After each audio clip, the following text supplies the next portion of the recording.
starting the day with a run.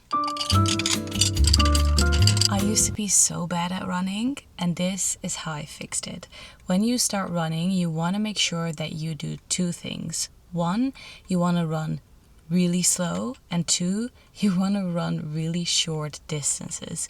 So when you start running, you basically have to kick your ego out of the door, because you are building your foundation, and the stronger that your foundation is, the more it will pay off in the long run.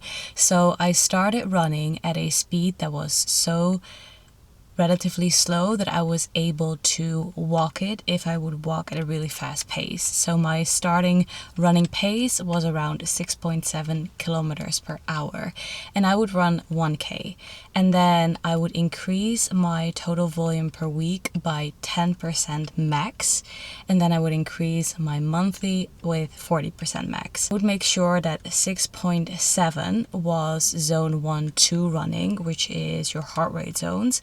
And then when I noticed that I would be able to increase a bit, then I would slowly increase it per session.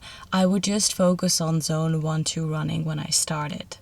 This makes sure that you build that foundation, and also that you have the energy to also work on your technique. The last thing that you want to be doing is start your intervals run with a wrong technique, because that can increase the risk of getting injuries. The reason why you want to cap your total volume per week is because you don't want to, again, get things like chin splints or have issues with your feet because they aren't used to running. Take things very slow. But trust me, if you do it this way, it might take a couple months, but you'll enjoy the process so much more. And then when you feel like you have that foundation in place, you can start with incorporating speed sessions or interval training.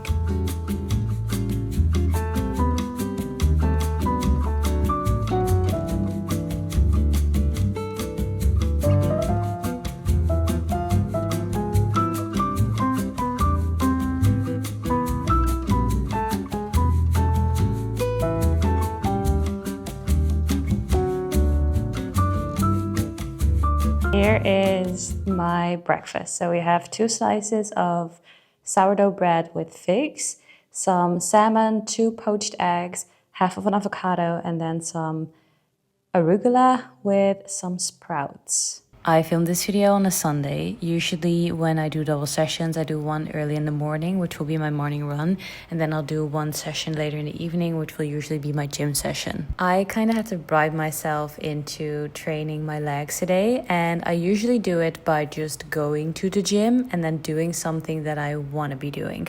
So for me, today this was some upper body work. So I started with some push-ups, I did some lateral raises, and then I did some bicep curls, and then I had a pump.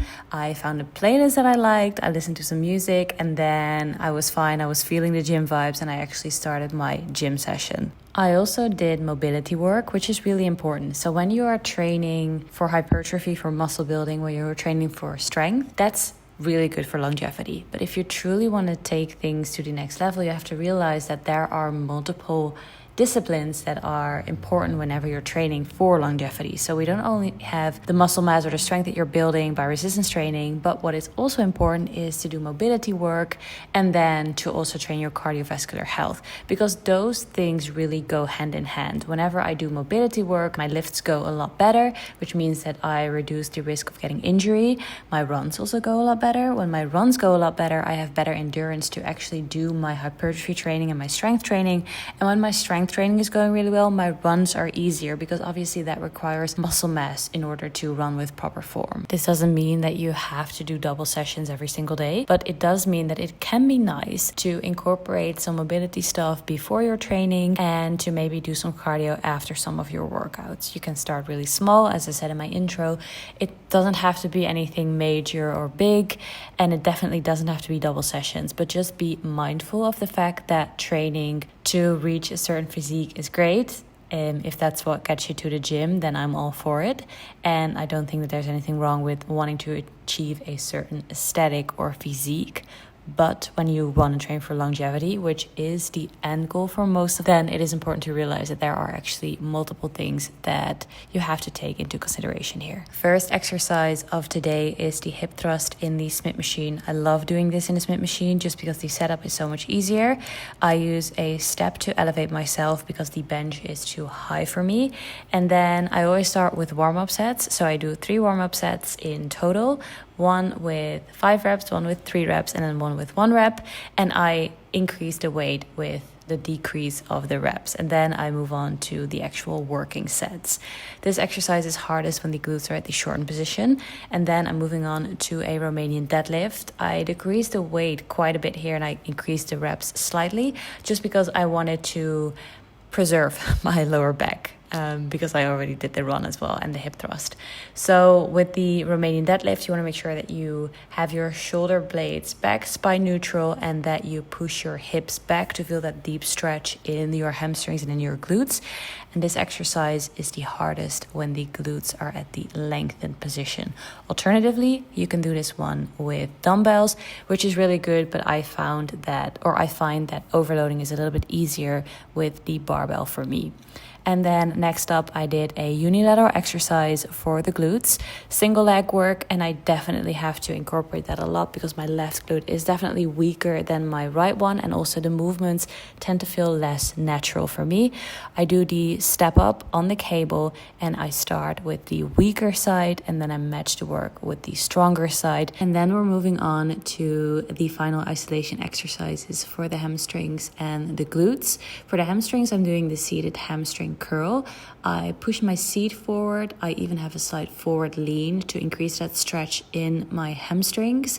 And then I usually go until I can no longer perform this exercise. So I would go from full range of motion to partials and really just try to keep the weight moving. This is also an exercise where I would often incorporate drop sets, just because it's an isolation exercise and it's quite safe to do drop sets here. And then I did an isolation exercise for the glutes, which is the seated hip abduction. Again, slight forward lean about 30 degrees, and really make sure that you maintain that tension on your glutes.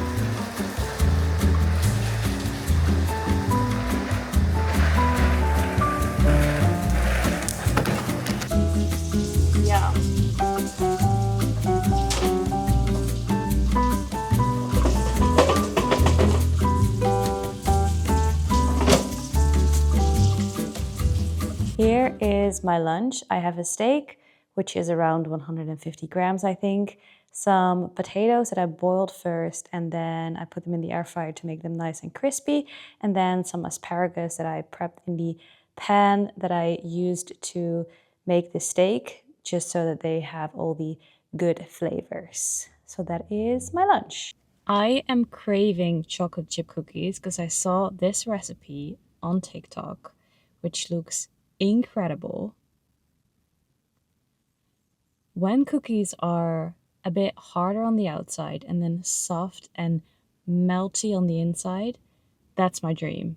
That's why I don't really understand the hype with the crumble cookies, because even though it looks amazing and the flavors seem amazing, but they don't look like they have that crunch at all. They just look like they're undercooked and super soft, which for me, just the middle needs to be like that, but not the outside. Anyways, I drove to the store, and I got all the ingredients that I need to make this recipe. So we're going to make it, we're going to test it, and see if we like it. And that's the beauty of knowing what you're doing, because you can still eat chocolate chip cookies and work towards your goals.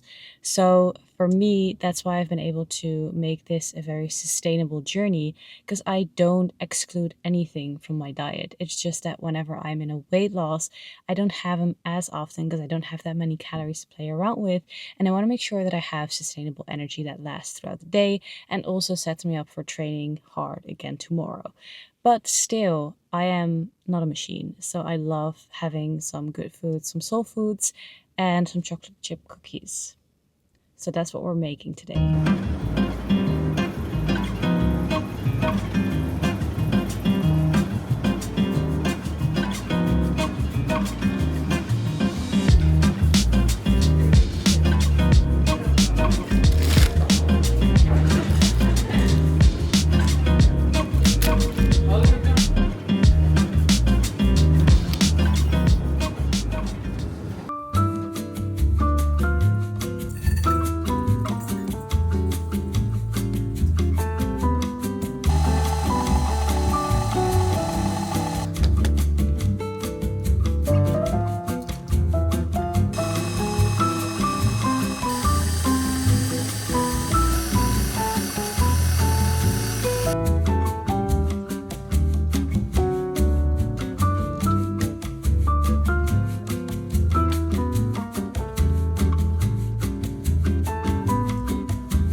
The texture is like a muffin. It's not even a cookie. I don't know what happened.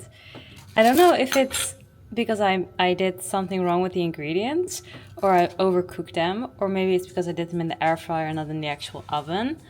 But whatever it is, I think it's karma for saying that crumble is not good. I only made 2. I have another couple ones in the fridge that I didn't make yet. So I'll try again tomorrow and then see if I can save them.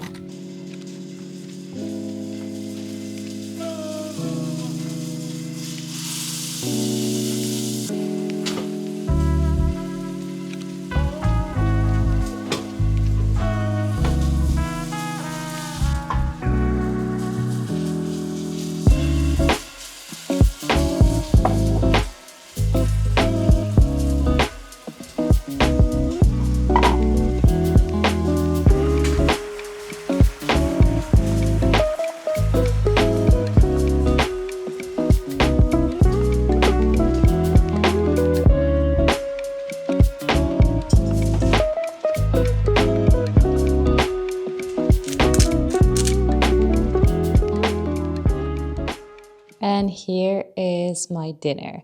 What we have is some sweet potato, again, that I boiled first and then put it in the air fryer with a bit of avocado oil.